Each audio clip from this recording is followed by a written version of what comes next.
ನಮಸ್ಕಾರ. ಎಸ್ ನ್ಯೂಸ್ಗೆ ಸ್ವಾಗತ. ನಾನು ಎಸ್ ದೇವೇಂದ್ರಗೌಡ. ಇಂದಿನ ಮುಖ್ಯಾಂಶಗಳು. ಸಚಿವ ಸಂಪುಟ ಬದಲಾವಣೆಯಾದರೆ ಹಂಪನಗೌಡರಿಗೆ ಸಚಿವ ಸ್ಥಾನ ಗ್ಯಾರಂಟಿ. ಡಾಕ್ಟರ್ ಯತೀಂದ್ರ ಸಿದ್ದರಾಮಯ್ಯ. ಮೇ 23, 24 ಮತ್ತು 25 3 ದಿನಗಳ ಕಾಲ ವಿರಿಂಚಿ ಆರ್ಟ್ ಗ್ಯಾಲರಿಯಲ್ಲಿ ಏಕವ್ಯಕ್ತಿ ಚಿತ್ರಕಲಾ ಪ್ರದರ್ಶನ. SIRನಿಂದ ರಾಜ್ಯದಲ್ಲಿರುವ ಎಲಿಜಿಬಲ್ ಮತದಾರರನ್ನು ಕೈಬಿಡುವ ಪ್ರಶ್ನೆಯೇ ಇಲ್ಲ. ಯತೀಂದ್ರ ಸಿದ್ದರಾಮಯ್ಯ.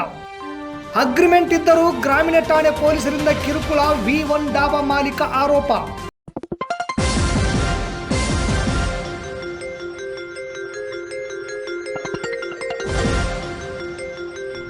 ಎಸ್ ನ್ಯೂಸ್, ಇದು ನಿಮ್ಮ ಧ್ವನಿ. ವಾರ್ತೆಗಳ ವಿವರ.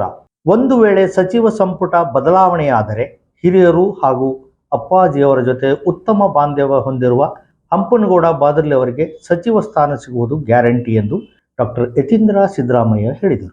ನಗರದ ಕನಕದಾಸ್ ಕಲ್ಯಾಣ ಮಂಟಪದಲ್ಲಿ ನಿರುಪಾದ್ಯಪ್ಪ ಗುಡಿಹಾಳು ವಕೀಲರು ಅವರ ಮಗಳ ಮದುವೆ ಕಾರ್ಯಕ್ರಮದಲ್ಲಿ ಭಾಗವಹಿಸಲು ನಗರಕ್ಕೆ ಆಗಮಿಸಿದ ಡಾಕ್ಟರ್ ಯತೀಂದ್ರ ಸಿದ್ದರಾಮಯ್ಯನವರು ಕಾರ್ಯಕ್ರಮದ ನಂತರ ಶಾಸಕರಾದ ಹಂಪನಗೌಡ ಬಾದರ್ಲಿ ಅವರ ನಿವಾಸಕ್ಕೆ ಭೇಟಿ ನೀಡಿ ಮಾಧ್ಯಮದವರ ಪ್ರಶ್ನೆಗೆ ಉತ್ತರಿಸುತ್ತಾ 5 ದಶಕಗಳ ಕಾಲ ಶಾಸಕರಾಗಿ ಸಿಂಧನೂರಿನ ಅಭಿವೃದ್ಧಿಗಾಗಿ ಸೇವೆ ಸಲ್ಲಿಸಿರುವ ಹಂಪನಗೌಡ ಬಾದರ್ಲಿ ಅವರನ್ನು ಅಪ್ಪಾಜಿಯವರು ಮುಂದಿನ ಸಚಿವ ಸಂಪುಟದಲ್ಲಿ ಸಚಿವ ಸ್ಥಾನ ನೀಡುವ ಸಾಧ್ಯತೆ ಇದೆ ಎಂದು ಹೇಳಿದರು.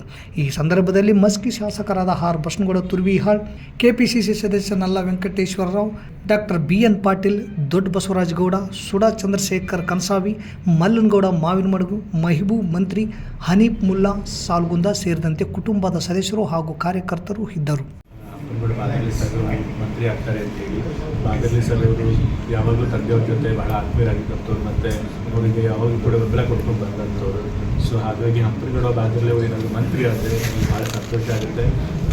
ಅವರು ನನಗೂ ತಂದೆ ಸಂಬಂಧ ಇದ್ದ ಹಾಗೆ ಸೊ ಯಾವಾಗಲೂ ಕೂಡ ಒಳ್ಳೆ ಮಾರ್ಗದರ್ಶನ ಇರ್ತಾರೆ. ಅಂಥವ್ರು ಮಂತ್ರಿ ಆದರೆ ರಾಜ್ಯಕ್ಕೂ ಒಳ್ಳೆಯದಾಗುತ್ತೆ, ನನಗೂ ಕೂಡ ಬೇಕು. ಕರ್ನಾಟಕ ಸರ್ಕಾರ ಕನ್ನಡ ಮತ್ತು ಸಂಸ್ಕೃತಿ ಇಲಾಖೆ ಬೆಂಗಳೂರು ಇವರ ಧನ ಸಹಯೋಗದೊಂದಿಗೆ ನಗರದ ಆದರ್ಶ ಕಾಲೋನಿಯ ಸರ್ವೋದಯ ಶಾಲೆ ಹತ್ತಿರ ಇರುವ ವಿರಂಚಿ ಆರ್ಟ್ ಗ್ಯಾಲರಿಯಲ್ಲಿ ಏಕವ್ಯಕ್ತಿ ಚಿತ್ರಕಲಾ ಪ್ರದರ್ಶನವನ್ನು ಇದೇ ತಿಂಗಳು 23, 24 ಮತ್ತು 25ರಂದು ಹಮ್ಮಿಕೊಳ್ಳಲಾಗಿದೆ ಎಂದು ಕಲಾವಿದ ಉಮೇಶ್ ಪತ್ತಾರ್ ಹೇಳಿದರು. ನಗರದ ಪತ್ರಿಕಾ ಭವನದಲ್ಲಿ ಬುಧವಾರ ಸುದ್ದಿಗೋಷ್ಠಿ ನಡೆಸಿ ಮಾತನಾಡಿದ ಅವರು, ಚಿತ್ರಕಲಾವಿದರಾದ ರಮೇಶಪ್ಪ ಸಿರುಗುಪ್ಪ ಇವರು ಕಳೆದ 20 ವರ್ಷಗಳಿಂದ ತಮ್ಮನ್ನು ತಾವು ಚಿತ್ರಕಲಾದಲ್ಲಿ ತೊಡಗಿಸಿಕೊಂಡು ಇವರ ಚಿತ್ರಕಲಾಕೃತಿಗಳು ಹಳ್ಳಿಯ ಜೀವನ ಶೈಲಿ, ಪ್ರಕೃತಿ ಸೌಂದರ್ಯ ಬಿಂಬಿಸುವ ಕಲಾಕೃತಿಗಳಾಗಿವೆ.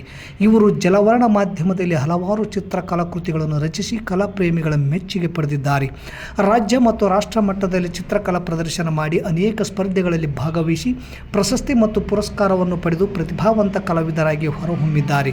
ಸರಳ ಸಜ್ಜನಿಕೆಯ ಇವರು ಚಿತ್ರಕಲೆಯಲ್ಲಿ ಡಿಪ್ಲೊಮೊ ಮತ್ತು BVA ಪದವೀಧರರಾಗಿ ಕಲಾ ಆಸಕ್ತರಿಗೆ ಸ್ಫೂರ್ತಿಯ ಚಿಲುಮೆಯಾಗಿದ್ದಾರೆ.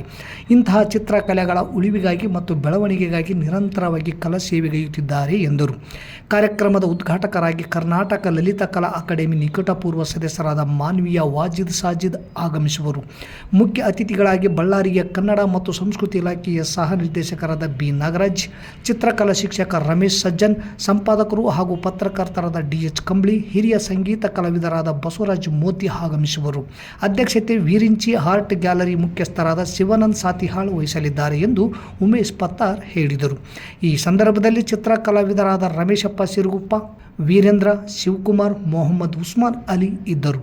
ಪ್ರಿಯ ಪಾಲಕರೇ, ನಿಮ್ಮ ಮಕ್ಕಳ ಉಜ್ವಲ ಭವಿಷ್ಯಕ್ಕಾಗಿ ಕೇಂದ್ರ ಮತ್ತು ರಾಜ್ಯ ಸರ್ಕಾರದಿಂದ ಮಾನ್ಯತೆ ಪಡೆದಿರುವ ಸನ್ರೈಸ್ ಗ್ರೂಪ್ ಆಫ್ ಇನ್ಸ್ಟಿಟ್ಯೂಷನ್ ಹಾಗೂ D pharmacy, nursing, paramedical college Sindhanur ಸಂಸ್ಥೆಗೆ ಇಂದೇ ಭೇಟಿ ನೀಡಿ ಆರೋಗ್ಯ ಕ್ಷೇತ್ರದಲ್ಲಿ ನಿಮ್ಮ ಭವಿಷ್ಯವನ್ನು ನಿರ್ಮಿಸಿಕೊಳ್ಳಿ.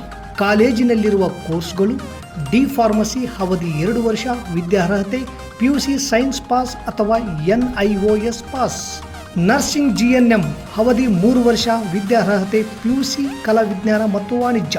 Paramedical college DMLT, DHI, DOT and AT ಅವಧಿ 3 ವರ್ಷ, ವಿದ್ಯಾರ್ಹತೆ SSLC ಹಾಗೂ ದ್ವಿತೀಯ PUC ವಿಜ್ಞಾನ ಪಾಸ್.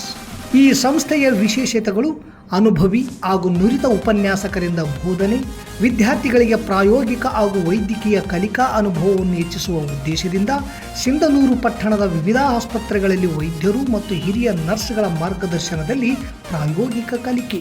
ಪ್ರತಿ ಶನಿವಾರ ತಜ್ಞ ವೈದ್ಯರಿಂದ ವಿಶೇಷ ಉಪನ್ಯಾಸ. ವಿದ್ಯಾರ್ಥಿಗಳಿಗೆ ಕಲಿಕಾ ಅನುಭವಕ್ಕಾಗಿ ಸಿಂಧನೂರು ಹಾಗೂ ವಿವಿಧ ನಗರದ ವೈದ್ಯರ ವತಿಯಿಂದ ಉಚಿತವಾಗಿ ನಡೆಯುವ ಸುಮಾರು ಆರೋಗ್ಯ ತಪಾಸಣಾ ಶಿಬಿರ ಹಾಗೂ ಸ್ವಯಂ ಪ್ರೇರಿತ ರಕ್ತದಾನ ಶಿಬಿರದಲ್ಲಿ ವಿದ್ಯಾರ್ಥಿಗಳು ಭಾಗವಹಿಸಿ ವಿಶೇಷ ಕಲಿಕಾ ಅನುಭವವನ್ನು ಪಡೆದಿರುತ್ತಾರೆ. ಸಮಾಜದಲ್ಲಿ ಆರೋಗ್ಯದ ಅರಿವು ಮೂಡಿಸುವ ಉದ್ದೇಶದಿಂದ ವಿದ್ಯಾರ್ಥಿಗಳ ಸಹಭಾಗಿತ್ವದಲ್ಲಿ ವಿವಿಧ ಆರೋಗ್ಯ ಜಾಗೃತಿ, ಆರೋಗ್ಯ ಜಾಥಾ ಕಾರ್ಯಕ್ರಮಗಳು ಹಾಗೂ ಆರೋಗ್ಯ ಶಿಕ್ಷಣ ಚಟುವಟಿಕೆಗಳನ್ನು ಹಮ್ಮಿಕೊಳ್ಳಲಾಗುತ್ತದೆ. ಪರಿಸರ ಸ್ವಚ್ಛತೆ ಮತ್ತು ಆರೋಗ್ಯಕರ ಜೀವನ ಶೈಲಿಯ ಕುರಿತು ಜನರಲ್ಲಿ ಅರಿವು ಮೂಡಿಸಲಾಗುತ್ತದೆ.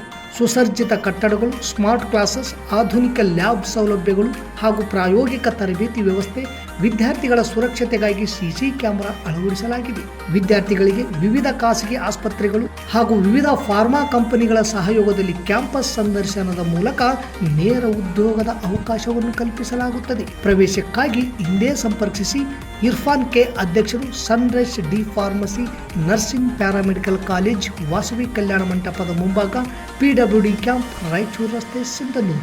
Mobile number 8197143588, 8904242655, 9036731385.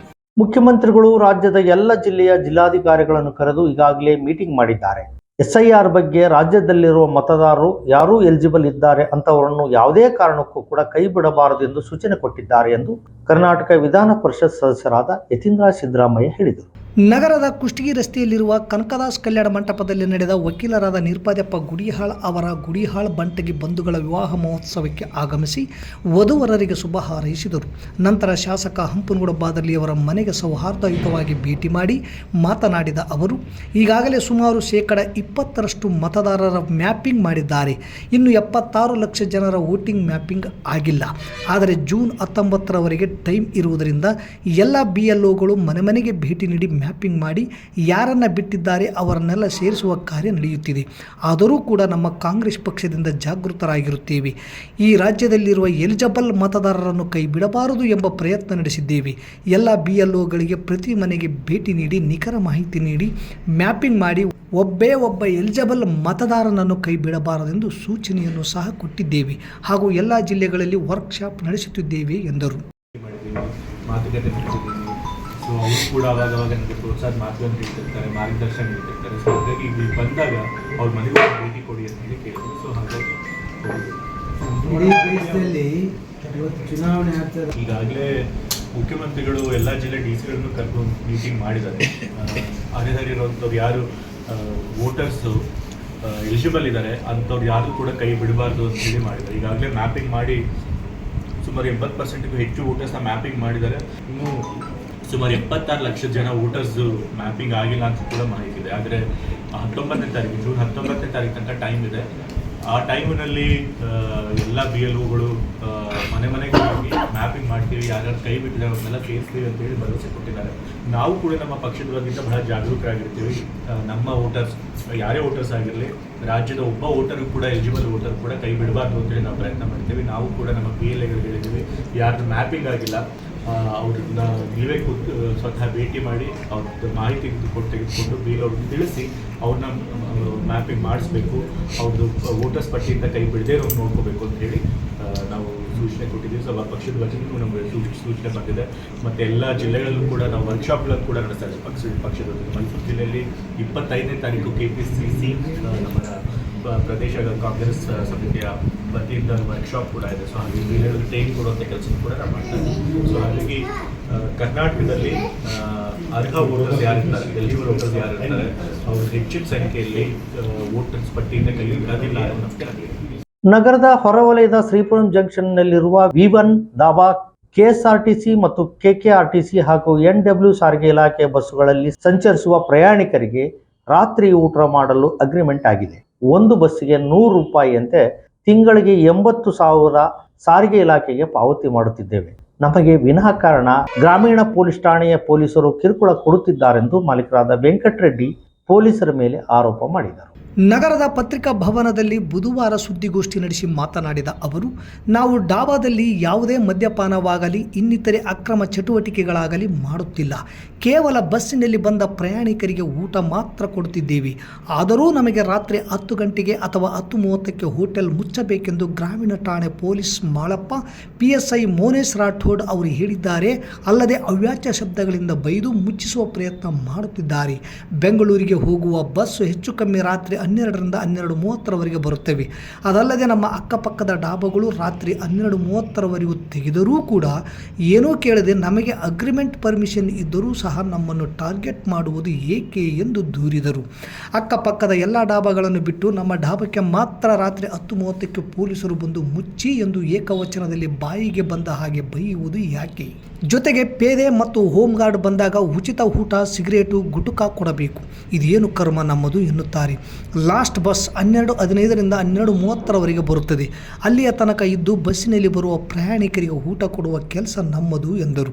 ನಂತರ ಹುಸೇನ್ ಭಾಷಾ ಮಾತನಾಡಿ, ಗ್ರಾಮೀಣ ಠಾಣೆಯ ಪೇದೆ ಮಾಳಪ್ಪ ಏಕವಚನದಲ್ಲಿ ಬೈದು ಇನ್ನು ಮುಂದೆ ಯಾವ ರೀತಿ ಡಾಬಾ ಓಪನ್ ಮಾಡುತ್ತೀರಿ ನಾನು ನೋಡುತ್ತೀನಿ ಎಂದು ಬೆದರಿಕೆ ಹಾಕುವ ಕೆಲಸ ಮಾಡುತ್ತಿದ್ದಾರೆ ಎಂದು ಆರೋಪಿಸಿದರು. ಈ ಕುರಿತು ಈಗಾಗಲೇ ಜಿಲ್ಲಾ ಪೊಲೀಸ್ ವರಿಷ್ಠಾಧಿಕಾರಿಗಳಿಗೆ ಲಿಖಿತವಾಗಿ ದೂರನ್ನು ಸಹ ಸಲ್ಲಿಸಿದ್ದೇವೆ ಎಂದರು. ಈ ವೇಳೆ ಚನ್ನಬಸವ, ಶೇಖರಯ್ಯ ಸ್ವಾಮಿ, ಸುಧಾಕರ್ ಸೇರಿದಂತೆ ಇನ್ನಿತರರು ಉಪಸ್ಥಿತರಿದ್ದರು. ಏನು ಉದ್ದೇಶ ಇಟ್ಕೊಂಡಿದ್ದಾರೋ ಏನೋ ಗೊತ್ತಿಲ್ಲ. ನಮಗೆಲ್ಲ ಗೊತ್ತಿರುವಂತೆ ನಾವು ಕೂಡ ಹೊಟ್ಟೆಪಾಡಿಗಾಗಿ ಶ್ರೀಪುರಂ ಜಂಕ್ಷನ್ ಹತ್ರ V1 ರೆಸ್ಟೋರೆಂಟ್ ಅಂತ ಡಾಬಾವನ್ನು ನಡೆಸ್ತಾ ಇದ್ದೀವಿ. ಆ ಡಾಬಾದ ಹತ್ರ ಸುಮಾರು 40ರಿಂದ 50 ಸರ್ಕಾರಿ ಬಸ್ಗಳು ಏನಪ್ಪಾ ಅಂತಂದ್ರೆ ರಾತ್ರಿ ಸಮಯದಲ್ಲಿ ಊಟಕ್ಕೆ ನಿಲ್ಲಿಸ್ತಾರೆ. ಆ ಊಟಕ್ಕೆ ನಿಲ್ಲಿಸುವಂತ ಸಂದರ್ಭದಲ್ಲಿ ಈಗ ಹಲವಾರು ದಿನಗಳಿಂದ ಸಾಕಷ್ಟು ಸಾರಿ ಗ್ರಾಮೀಣ ಪೊಲೀಸ್ ಠಾಣೆಯ ಸಿಬ್ಬಂದಿಯವರು ಬಂದು ಅನಿಶ್ಚಿತವಾಗಿ ವರ್ತನೆ ಮಾಡೋದು, ಒಂದು ರೀತಿ ದೌರ್ಜನ್ಯ ತೋರಿಸಿದ್ರು. ಬಹಳಷ್ಟು ಮಾನಸಿಕವಾಗಿ ಹಿಂಸೆಯನ್ನು ಪಟ್ಟಿದ್ರು ಸಹಿತ ಗ್ರಾಮೀಣ ಠಾಣೆಯ ರಾತ್ರಿ ಸಮಯದಲ್ಲಿ 10:45 ನಮಗೆ 12 ಗಂಟೆವರೆಗೂ ವಾಹನಗಳು ಬರ್ತವೆ ಸರ್. ಊಟ ಕೊಡ್ತಕ್ಕಂಥದ್ದು ನಮ್ಮ ಕರ್ತವ್ಯ ಸರ್. ನಮ್ಗೆ ಪರ್ಮಿಷನ್ ಇದೆ ಸರ್. ಟೆಂಡರ್ ಪ್ರಕಾರ